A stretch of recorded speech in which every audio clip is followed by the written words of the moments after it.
Welcome to the Awake Space Astrology Podcast. I'm Laurie Rivers, your host, and we are days away from Mercury Retrograde. And I thought we'd do a little survival guide, how to make it through Mercury Retrograde, because it's scary. Oh wait, it's not. There is so much bogus astrology out there. And I can't blame people for repeating what they hear, right? Or even what they've seen written in some popular books. But actual astrology is something that requires some thought, just not regurgitation of information. And so we're going to talk about that. I'm going to talk a little bit more about why I want to depatriarchyfy. Is that a word? Depatriarchyfy? Should be. To remove patriarchy from our interpretation. And it's important because we have to unpack all of that in order to move forward. And patriarchy isn't just, oh man, men are scum and they've done all these bad things, ooh, men. It's not that. Patriarchy doesn't help men either. And it's a system that's kind of been encoded in almost every part of our lives for multiple thousands of years. And there was a book I read back in my early college days. I might have even read it at the end of high school, but probably early college, written in 1986 by Dr. Gerda Lerner. And Gerda Lerner was the founder of Women's History Studies, and people thought she was nuts for even starting the subject. Why would you need women's history? And she kind of pointed out that everything has been from a androcentric point of view. That means a male-centered point of view. Men recorded the information, men observed the information, and, nothing women did was ever considered of all that much importance, and so it wasn't really recorded. And that was a foundational book among many in my life. And so I found it on Audible, and I thought, let's listen to this again. And it seems so straightforward now. When I was, 18, 19, it was mind-blowing because she was saying things in an academic way that I had thought about as a kid growing up and observing the world. And I say all of this to just, let's lead into why with the interpretations. So when I get annoyed on a live stream or when I'm talking with people about the interpretations and people bring up a classic interpretation and I go, yeah, but no. It's because people aren't thinking, and I'm not talking about you, and just in general, people aren't thinking about where that interpretation came from. So it isn't that some of these classical interpretations aren't true. They can be right and true and at the same time false. What do I mean by that? Well, let's say we're looking at detriments and falls and exaltations and all that good stuff. Those are true when, let's use some conditional logic, those are true when you are in a society with very strict understandings of gender roles, of what is ideal in a society, what is considered an anathema in society. And so when you especially are using things that come out of Aristotelian ideals or Plato's ideals, and I know Plato is supposed to be the best mind in the whole world, but even Plato, said, don't listen to me too much. This is just an idea. But there were some really big ideas around the inferiority of women in those thought forms. And so when I was a kid, I looked at all of those things. I read Plato and read about Aristotle and Socrates and all those quote unquote great minds.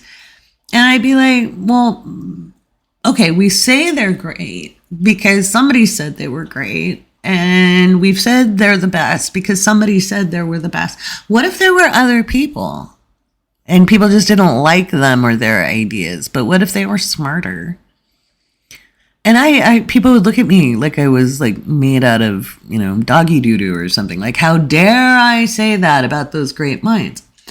But I was always observing, And so when I found Gerda Lerner's work, I was like, oh, it's not just me saying, well, we're all assuming that's right and true, right? So when we look at classical interpretation, it works for a very static society, a society that is seeking homogeny or seeking strict hierarchical behavior. And I'm postulating that in an age where we truly can, in a greater way than ever before, self-actualize, where we can self-realize in greater ways than we've ever been able to do with the least amount of social repercussions, okay? It's much less likely we're going to get burned as a witch, at least in the Western world, although who knows how long that'll last. Better be ready to stand up and defend your right to be whatever you want to be, because there is a huge push against thinking people of all kinds. And that's really what the witches and the wise people were. They weren't just poor on the outskirts of town. They were disenfranchised from society, but they tended to be smarter. God forbid. So I want to move and progress our interpretations so that we have a freaking fighting chance at not annihilating ourselves on this planet. We need to move beyond these very rigid ideas and look at things more from a physics perspective. Look at how the energy actually works and how can it express. And the more humans understand that they're not wrong for being different. In fact, I will argue the weirdos are the ones who fit the normative descriptions. I haven't met anybody who's truly happy, truly realized in a normative fashion. I see a lot of people who have denied a lot of themselves to fit in. And yeah, so that's what I want to talk about when it comes to interpretation. And I think I just did. So that's part of that. That's why I push a more progressive narrative. It's not that the classical narrative isn't true or doesn't apply. And it does apply if you want to fit into that very rigid social structure. If you want to self-actualize and self-realize, then you need some different language. And it can explain, looking at the classical interpretations, you can say, that's why those people thought I was weird or bossy or mouthy or over-opinionated or blah, blah, blah.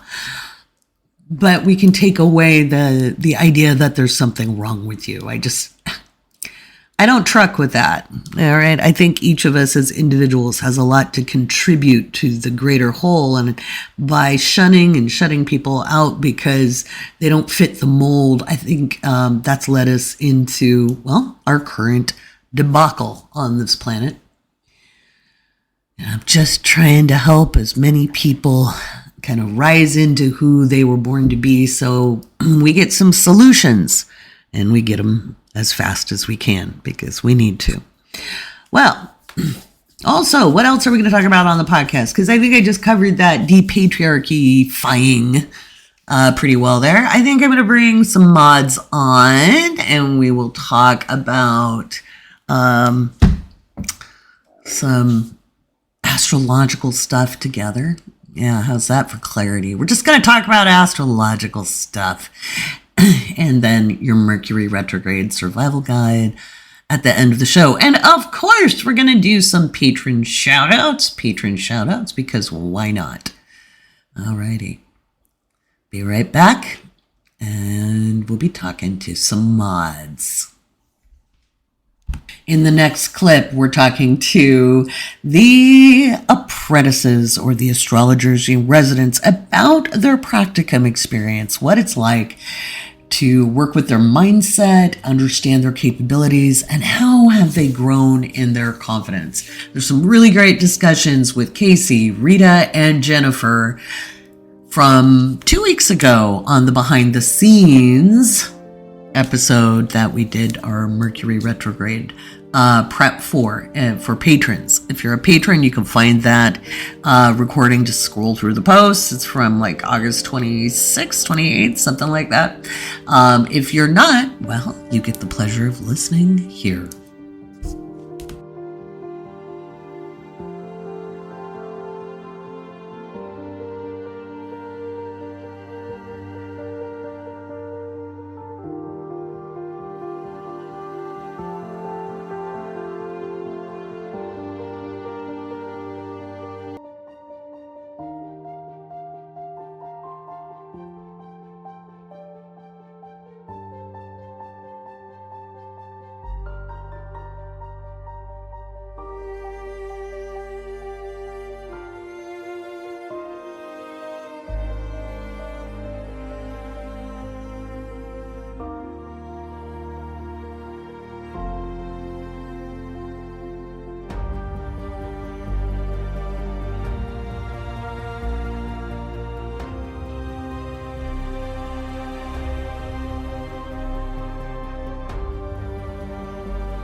Jennifer, we've got a Casey. I'm moving down the line. We got a Rita. Hi. The gang's all here. The gang's all here. I'm gonna bring this down. There we go.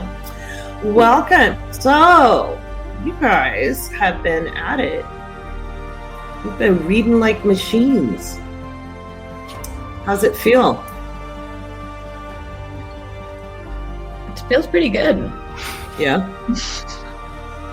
Yeah, I mean, it's challenging in a good way, but it's like, putting all these skills and all this time that we put into learning astrology and then translating it for other people and really, using it. Really rewarding. Right. So no pressure involved at all. She says sarcastically. Go ahead. Yeah. Talk about that a little bit.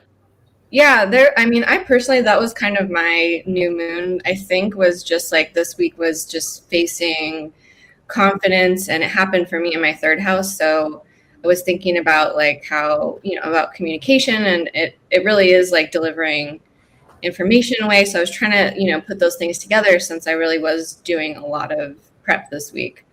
And yeah, it was, it's, you have all this information floating around in your head, and it's, people understand things in such different ways. So you also have to be flexible and, look at their understanding as you can read it from the chart and maybe try to communicate it in the way that's most appropriate for them to receive it.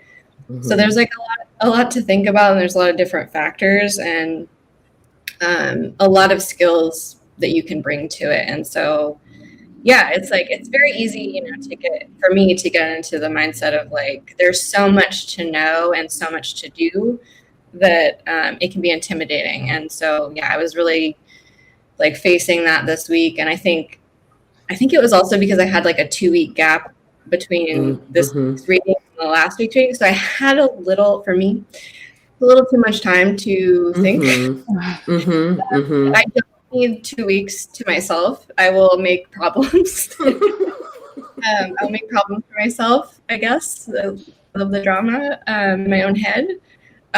So yeah, it was, it's an old problem. It has nothing to do with astrology really. So it just applying it in a way and confronting it, because astrology is something that I really love. And it makes it worth it. And so it's like, finally, I feel like I'm having to enjoy it as much as I really want to. I'm having to, like, I have to stop doing the bullshit, So that was my week. but it was, you know, the reading itself went really well, and yeah, I really enjoyed it, and like to enjoy something that you know you put, you know, an unnecessary amount of pressure on in your own head is like, you know, it feels really good. I felt so relieved afterwards, and it just made it all worth it, and I learned so much. So yeah, it's just learning and growing is hard. It is. It is. Yeah. It is hard. Yeah. Yeah. It's can be mind racking, but you did beautifully. Thank you. Yeah. What about the other two? How are you guys feeling about your reading? Woo! Yes, the buttons. Jennifer, you want me to go? Okay. I've been dealing with the same thing about having like a lot of self-doubt about what I know. Yeah, and like figuring out the best way to communicate what I have in my head to someone else in a way that they can use that, not just like some interesting intellectual exercise, but something they can like apply in their own life. Yeah, it's been a lot of just like realizing how much I know. It's easy to think, oh my gosh, my cats want to come in. Oh. Since I've been like diving deep into astrology this past year, like, and I don't really talk to anybody outside of us about it, it's hard to see like how much more we understand. And like, yeah, like I know how much I don't know. So it's, yeah, like focusing on not just the deficits in myself. I do that for other people. I'm like, oh, they're so great. They have all these good things. But then when it comes to me, I'm like, I don't know anything. What am I doing? Yeah. Yeah, talking to people and discussing their charts. And like just seeing that all of the things that I noticed in their chart actually play out in their life, that's been really powerful to be like, it's not just books. Right. Showing how it validates. Yeah, that is powerful. What about you, Rita? Well, I only did like 2 readings, and I have the next one on 31st, and actually I will prepare the notes tomorrow because our dear Molly is visiting New York. So yes, before she comes, prepare the notes. Yes, Molly, we love you. But it feels like, I mean, I kind of talked about, you know, responsibility and everything. And, you know, my Gemini rising cannot stand when people continuously mention the same things. So, right. Variety. Well, what's the difference for you between having the intellectual knowledge and then doing it in practice besides the, sorry, so it's really interesting because my life is kind of different in terms of that I have like a lot of people outside our circle that like I can talk astrology to as well. Right. And like when I just started last year, I remember how I was kind of like trying to explain to people like about their placements and stuff. Like I would stalk them. I would just like go to a cafe with them and like open their natal chart and be like, you know, you have this, that, and that. And they're like, so what does it mean? And I was like, so I was kind of like, you know, muddling in my interpretations last year. But like as time passed by, it's like I had this period of time when I was really steeped into like intellectual side before actually like when I faced my first client too. Yeah, and then I was like, okay, like this clearly like won't necessarily work for a lot of people. And you know, when you come to an astrology reading, you come there for a reason, and you like might not want to be all like deep into thought as well. You just need like those like basic building blocks to kind of lift you up as well. You know? Absolutely. You might, a lot of times people are at a crossroads, you know, we talk about that a lot. Sometimes it's a a crisis of faith. Sometimes it's just you're growing and changing always as a human being. So sometimes you're like, I don't even recognize myself. You know, tell me about me and who I'm supposed to become. Oh, that's me to myself all the time. Right? Exactly. Right. And so it's a gift and a privilege to be able to help people know themselves. I don't know what is up with Malcolm, but like he's got his He has the gift of helping people by just popping into the life. Right. I think he likes to look at himself on camera. Oh, maybe he has a Leo rising. He might. Who knows? He's a Taurus, so I don't know. So we don't have a birth time. Sorry. Oh my God. So what are you guys wanting? Like, do you set yourselves little challenges? I used to do that. I still do. Like, what little challenges, like this reading, I want to be better at this, or I want to, maybe find out more, this way. What do you guys do for yourselves before reading? Do you play little games? Like, again, those aren't little, those are great. I'd like to say little games. Honing. Yeah, little games. That's what I call it. I have Venus and Gemini, so they're little games in my head that I play. Life is a game. But yeah, what do you guys do? Curious. I like to try to guess what the person likes to do as like a hobby, like things that they enjoy doing. Mm-hmm. So like working on the fifth house and sort of guessing like, oh, well, I think there's like this planet here, it's this sign, so maybe they like playing video games, or like in the first reading, she really liked dancing. I'm like, oh, it's like something physical with her body, and right, like, that's so literal, like making art your body. Right. Yeah. I love that. Who's next? What do you do? What little games do you play in your head? Besides the I'll never be good enough games. Those aren't the good games. Play the good games. What are the good games? What are the good games? I think for me, the last reading that I had, there were energies in the chart. It almost felt like there were two distinct, and they, of course, they're not distinct. They were both in one person, but it felt like two different paths. I was really curious to see how that played out. And so it was a challenge from me to go into the reading being open to both and not, I didn't want to decide like he was, or they were one or the other, I wanted to see how it played out together. So, it was like a tightrope a little bit, trying to figure out like which direction and asking the right questions. Well, but you found out that's exactly the process that person went through, though, in becoming themselves, right? So how accurately did that reflect? I mean, yeah. Well, and then the really rewarding thing about that was that it seemed like I said something, and that sort of tension that I noticed almost seemed to be exactly what they had been toying with. And it was like they were hearing something that they'd been maybe rolling around in the back of their head. And then I said it, and then they were like, okay, I guess I really do need to actually pay attention to this, unimportant thought that keeps floating around. And so to see, I don't know, it felt like a little bit like, the universe is using me as an instrument, which sounds very like, big and, whatever, but like that's what it kind of felt like.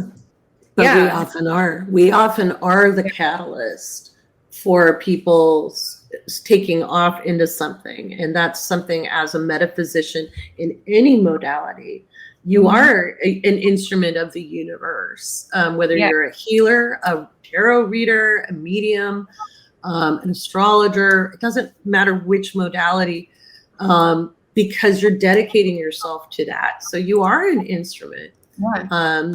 I can often see in people's transits where I may be the catalyst, that reading they chose is the catalyst for what they do next. And it's always kind of an honor and humbling. Yeah. No pressure. No pressure. Yeah. No, it's really clear. I didn't go in with the intention of that at all. But I did go in with the intention of the first astrologer that I ever got a reading from. She said something like that she considers what she does in the reading is that she's allowing herself to be, to say what you need to hear in that particular moment. And that kind of like opened me up to that idea, and I, seeing it in practice is really, really cool. It is, yeah. And what's weird is like, I have people who come from multiple readings, but maybe it's stretched out over time. If I look at their chart on one day versus another day, I'll say similar things, but each reading has its own flavor as well, because energy expresses in a multitude of ways, as we know. That was a great reading, though. It was. Because that person wasn't necessarily there because they were into astrology. The reading had been booked for them. So you really... Yes. That is true. You knocked that one home. That was great. Rita, what about you? What games are you inside your head? Are you giving yourself any goals or any things you want to So for now, I would say like the next reading, I want to, the one on 31st, I want to be able to like connect, different like spheres, the houses more together. I think it was like kind of struggle for me always to build out those like connective phrases. And like even like the periods which connect like one event to another. I kind of struggle with that like in my life. I'm like, okay, this event happened, and then like I keep going back on it, kind of, and then like the universe just lands me on another event, and I keep going back on it again. So so it's like more of like continuation, like slowly transitioning one to another. But besides that, I would say I honestly love seeing how people can express their 12 houses in a way that kind of holds space for them and not against them in their mental space. Beautiful. Yeah. Yeah. It is interesting. I think leading with a sense of curiosity is always the easier way to enter a reading, because if you put too much pressure on yourself, it's easy to choke up or get muddled or get nervous. You guys put in I'll let you say it. How many hours do you spend preparing for these readings? A lot. 6 to 8 around that time. I feel like to sum it all up together, probably for all of us. About 6 to 8. Yeah. 12, Casey. Probably more. I think I'm doing too much, but that's okay. I think over time it will level out. It will. Yeah. I promise. I used to have I could fill up a notebook with chart notes before readings back in the day. Wow. So there's so much there. What is something you feel better about now than before you started reading when it comes to being an astrologer? So what have you learned that you're good at?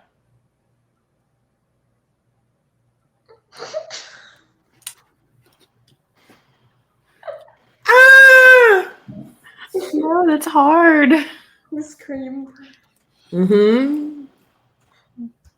It's important, though. It's important to know what you're good at. It is not arrogance to know what you're good at. I want the listeners to understand that as well. It's very important to know what your strengths are. To be honest, the thing that I've come away with is that, I'm actually good at astrology. It's one thing to, study it with your teacher and, talk about it with your friends. But to sit with a total stranger who you've spent an enormous amount of time staring at their chart and be able to give them useful information from that is, it's a very different experience. And it's it is confidence building because like this person doesn't, know shit about me. So, Right. it's just kind of magical and Mhm. very, very rewarding. Mm-hmm. Yeah, and one of the things we also like to do is kind of keep camera off. We might start with somebody coming on camera live, but while everybody's starting off, we keep the camera off so there's no question about body language reading. There's a reason for that, is if you can keep that camera off, one, it's less distracting. Because otherwise you're going to be worried about giving eye contact and is your hair doing something weird or whatever. And so not reading the body language gives you an edge as well. Not every reading do we keep the cameras off, but it's kind of nice when you're beginning, especially if you have a skeptic, because then they can't say, well, she read my body language, Yeah. So, but body language will tell you astrologically a whole lot as well. You can correlate it. But for the skeptic, and that was brilliant, because again, that was a very logical, kind of rationally minded, creative person. But yeah. Why would the chart show kind of two different energies? Is it also the choices the person made that led to picking one path over another? Asked Laurie. So go ahead, Casey. You can answer that. That was your reading. So the two different pathways you were seeing that were reflected in that person's life. Yeah, what I was seeing is that a very rational and intellectual person, and also like a highly, highly creative person. So it was two very strong energies, and of course, two different types of, flavors of energy, many different flavors of energy come together to make every chart. But it was just really distinct and to the point where I'm always curious about the person, but I had a lot of curiosity about how that could have played out just because of the intensity of it. So I don't know that it was necessarily two different paths, because like maybe in another, version of their life, they, maybe would have had more time for the creativity, or maybe, a lot of different factors can play into how somebody expresses their creativity, how often they do. And yeah, so I was just curious about how it played out. And as it turned out, the person had that creative side that wasn't necessarily being expressed in a way that they were fulfilled by. So it was like this desire that wasn't there, like kind of a need that they had that they weren't meeting. So yeah, I hope that answers the question. Right. And they were considering it. Yes. Considering it, so that had been on their mind, and it was kind of a lifelong wish. Sometimes we have to factor in age and socialization too when we look at somebody born in the 60s compared to somebody born in the 90s. They had very different social constructs. And so you'll notice the energy expresses just a little bit differently. Even if it looks like similar aspects, it's going to be a little different because there were different social and cultural norms as 100%. Well. I think I'm very aware of that too, just because of, I don't know, I studied the people I'm around, and like in my family, it's multi-generational.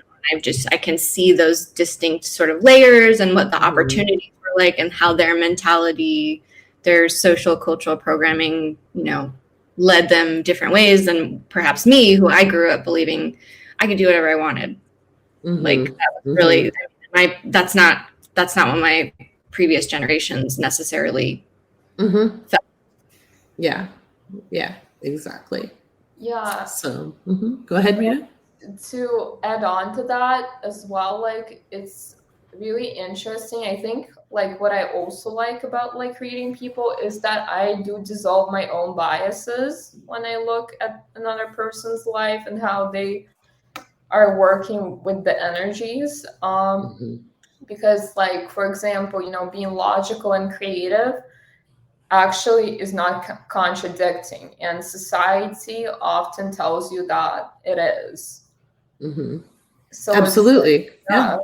Yeah, absolutely. Well, and a lot of times when we're using language to describe a chart too, we have to be aware that people, like if you say creative self-expression, people always think, well, oh, I'm not an artist. I can't draw. Yeah. Creativity is just, creative self-expression is the kind of how you just do you, you know, how you play sports, how you know, if you do sing or like music, what you like to listen to, or, you know, so I agree. Creativity and logic aren't necessarily separate, but social programming will show where somebody thinks it is. So where is it? Right. Yeah. That was a cool reading too. So what did that do for your confidence? Because it was not an easy reading. Nope.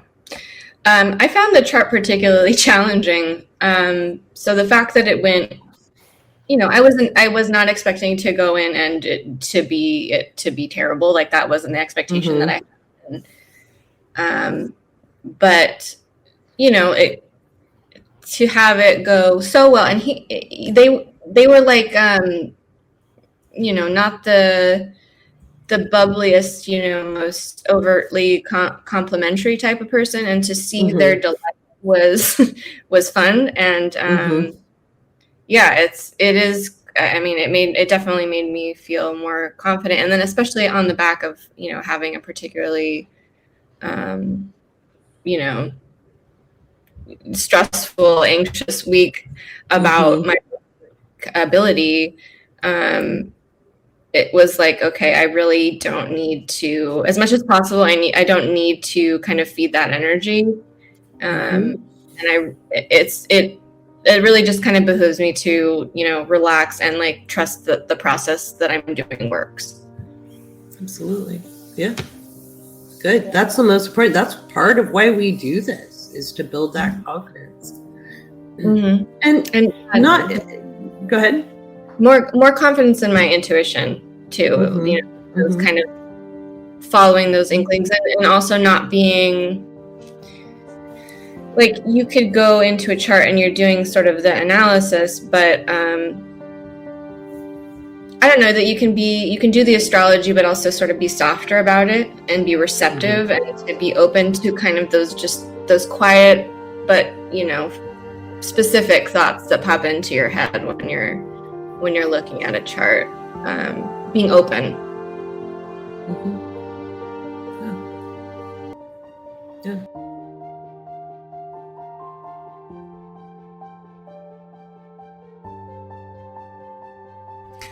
So that was Jennifer and Rita and Casey discussing their experiences through August.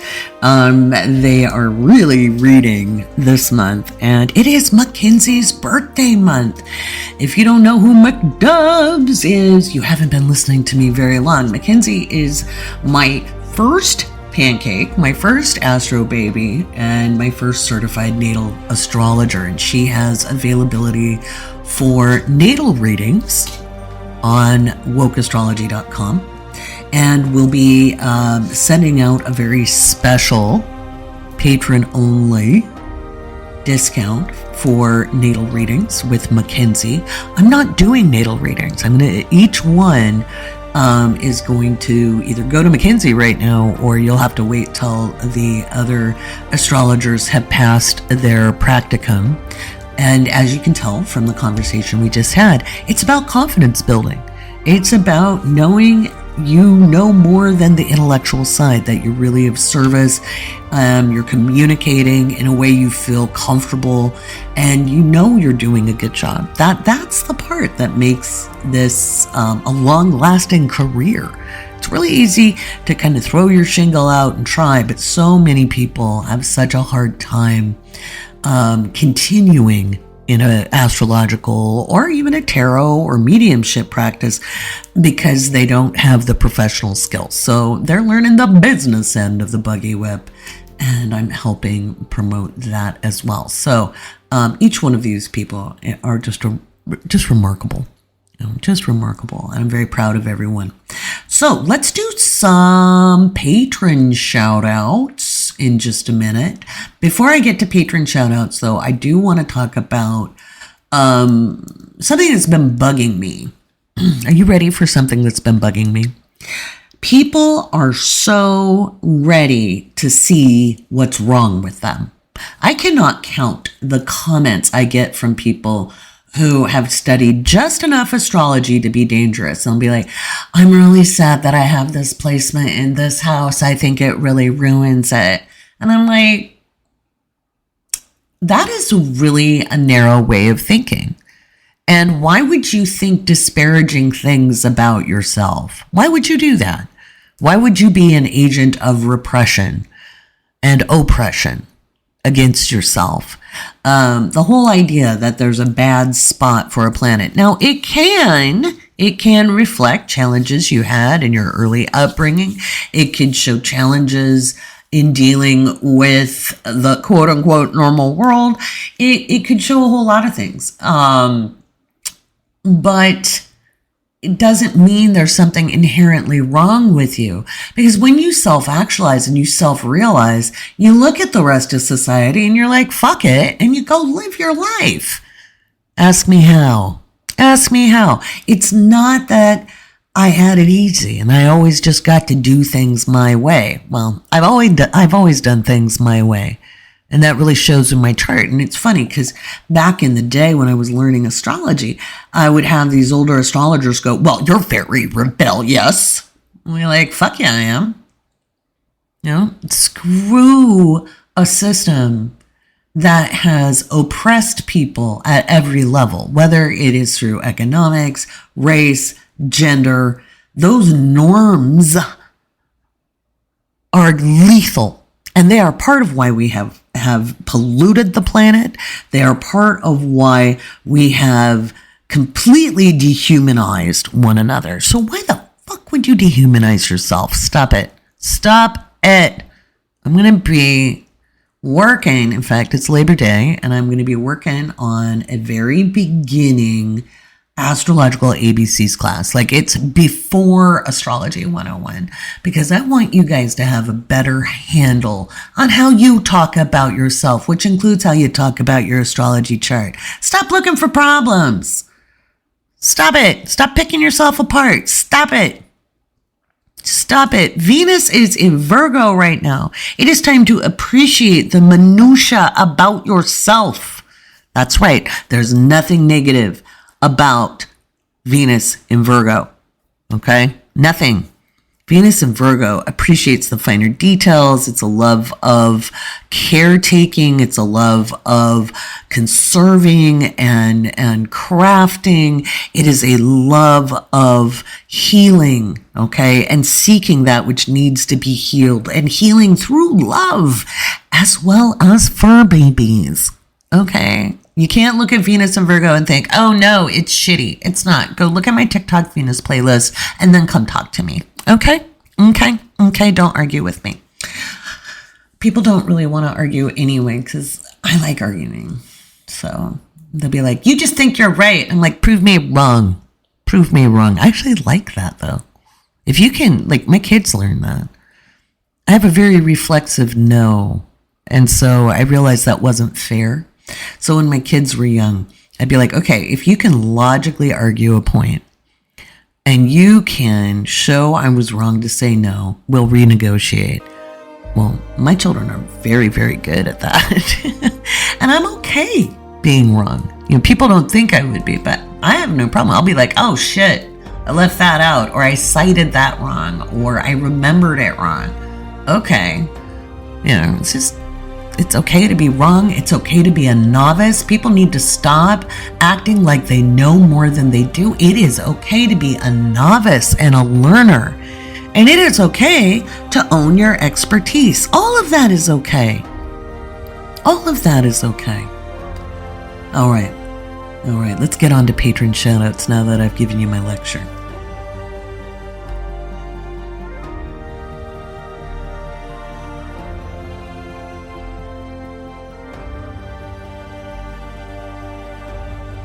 Wow, so last month we hit a record of over 600 patrons, and we're almost right back up. At the end of the month, or the beginning of the month, we always lose some because people's finances change. Maybe people got what they wanted and they're off. I don't expect people to stay with me forever. I appreciate any and all support we do get.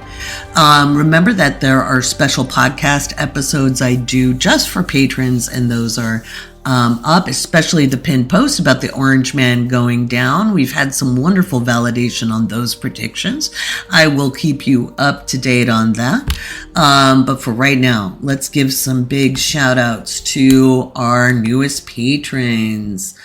We have Jacqueline, Drew, Sherry, Brandy, Ashley, Amber, Jessica, Deborah, Manica, Kara, Bridget, Ariana, Danielle, Victoria, Sarah, Natalie, Bridget, Catherine, Wendy, Jessica, Alice, Alexandra, Finnegan, Emily, Rhonda, Angelica, Beth, Shaw, Dora, Kelly, Tanya, Aaron, Ari, Julie, Gina, Lisa, Energy Nikki, Just Deborah, Randall Jelly, I like that, Barbara Slade, Emma, Catherine, Jerry, Angie, Figi, Marissa, B. Moyer, Alberto, Michaela, and Holly Sunshine. Oh my gosh, guys, thank you so much for being patrons. Without you, this podcast doesn't happen. I would read out everyone, but it would take forever. Sometimes I like to do that at the end of the year because I get all, sentimental. So let's talk about your Mercury Retrograde survival guide. All right, I think it's time.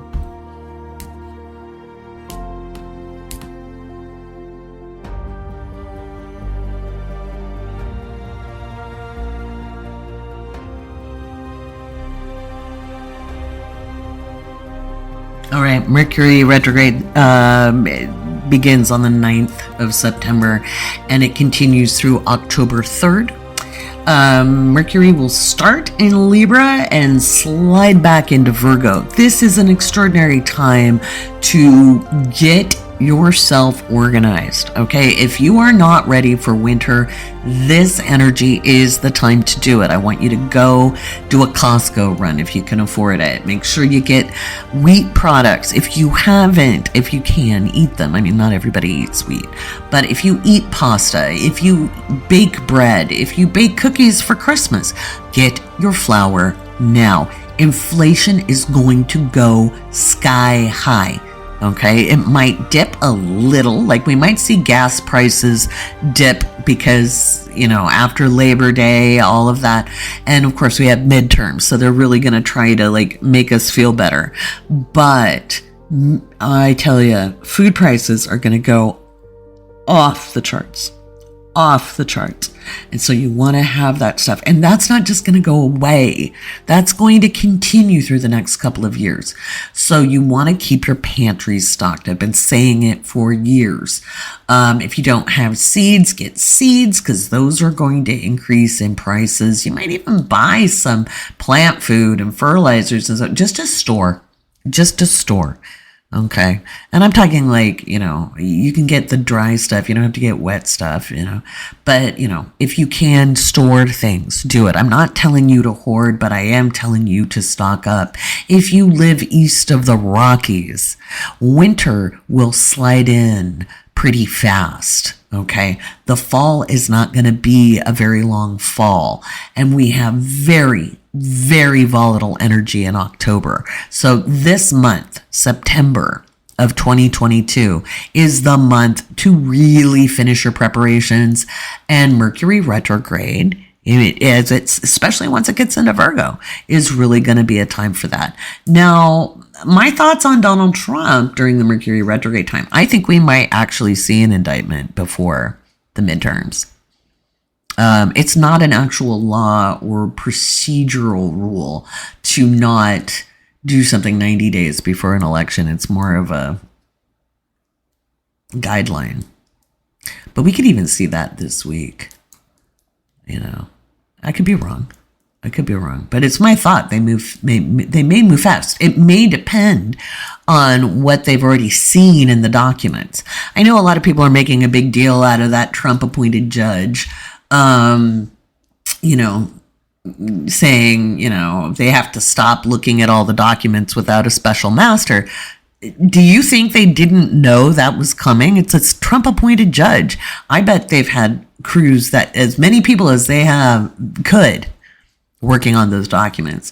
So I think we may see some announcements or some moves out of Merrick Garland. I already mentioned, I think at the beginning of the podcast, I think Merrick Garland's got something to say on the 6th, especially maybe early in the morning. Might be a news conference or something where he has a little something to say. It might not be an indictment, but he's going to have something to say. If they do wait to indict him after the midterms, it'll come quick. Because I think there's such a national security risk. Because this man couldn't keep a secret if you offered him $1 jillion. He'd take the $1 jillion and then he'd still talk. And, he's just... he is not the brightest bulb. He is an erratic bulb. The kind that just shocks you or something. You try to change it and it zaps you. But anyway, for more on that guy, you can go into my Patreon. Other things about Mercury retrograde, again, if you're resolving a problem, it's fine to do things like sign a lease, buy a car, etc. So if you don't have a car now, you can buy one. Okay. If you're out of transportation, I did that last year during Mercury retrograde. My car was totaled by my insurance and I had to get a new car. If I had not purchased and I hadn't had it was a whole saga. It took a while to get this resolved. And so I had gone several months without a vehicle. So getting a vehicle was paramount. And so it wasn't like I got a woolly hair and went, I'm going to go car shopping. Okay, don't do that. That's not a Mercury retrograde activity. But I resolved a long-standing problem. And I got the last of the model I wanted. In fact, you can't even find this model car anymore. It's a great car. You can sign a lease if you're seeking housing and you're not in a good housing situation. But you don't just get a woolly hair and go, what? I just feel like moving. That's not going to work out. Woolly hairs don't work out during Mercury retrograde. It is a time to go back over paperwork. It is a time to deal with things that haven't gotten done. It's okay to revise and restore things, work on old projects. These types of things are important, okay? All right. I would also make sure you stock up on medical supplies, like Band-Aids, ointments, rubbing alcohol, hydrogen peroxide. Why do I think there's terrible things going on? No, but I just think there's going to be supply chain breakdowns. Okay. I would make sure you're ready for the winter holidays. Just do all of your prep. That's what this Mercury retrograde is for. Because let me tell you, around October 8th, shit hits the fan. So listen up and just take my word for it. All right. Oh, that's a Malcolm groan saying that the podcast needs to finish up because we need to go, OUT and get a PUP, CUP. Because if I say that out loud, he's going to run to the door. Yeah, we're going to go get that magic window goodness. But anyway, enjoy your Labor Day. Stay safe. And if you're east of the Rockies, beware of any potential storms. Those are coming in hard and fast starting kind of this week. And take care. Be safe. Be well. I appreciate you as a listener. And thank you, patrons. And thank you to my Astro babies. All right. Talk to you next week. Actually, before next week. This week I'm going to do 2 podcast episodes. We'll do the full moon as well. So that'll come up in just a couple days. So we'll talk about that full moon in Pisces because that is also a doozy of a chart. I'm Laurie Rivers, and thank you for listening to the Awake Space Astrology Podcast.